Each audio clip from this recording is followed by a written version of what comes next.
All right, so let's address this because it gets brought up all the time. A choice between eternal punishment or worshiping a God you don't believe in is not free will. And so many people try and say it's not free if I have to worship him or go to hell. So are you not free in this country where you have to follow the law or go to jail? Free means you get the choice to break the law. Free means you get the choice to follow the law. If you think freedom is beyond that, go break the law and then tell them, no, I have free will.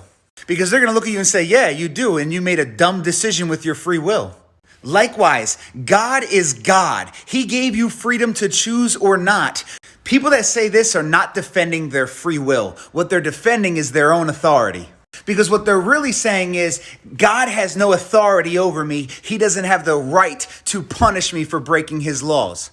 Which I find ironic because you have no problem submitting to any other laws that exist. And here comes someone saying, well, that's not the same thing. A finite crime deserves a finite punishment and not eternal punishment.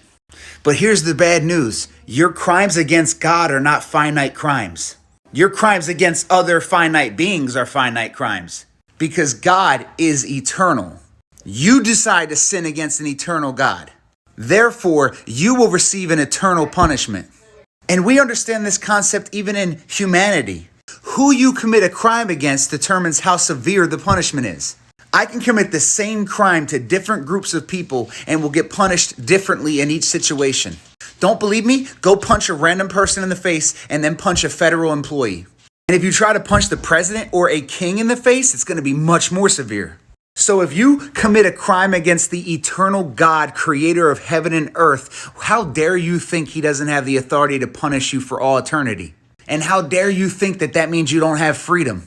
The fact that you're able to talk back to God means you have freedom. Because don't get it twisted, God can take that ability from you. He made Nebuchadnezzar crawl on his knees and hands and eat grass. And the Bible says in the end days, every tongue will confess Jesus is Lord and every knee will bow. And I guarantee you that will not be 100% voluntary. God gives you freedom as a gift, but don't get it twisted. He can snatch it in a heartbeat. And let's be honest, if you spend your whole entire life cursing God and rejecting God, why would you want to spend eternity in his presence? He's going to give you exactly what you wish for. Complete separation from God.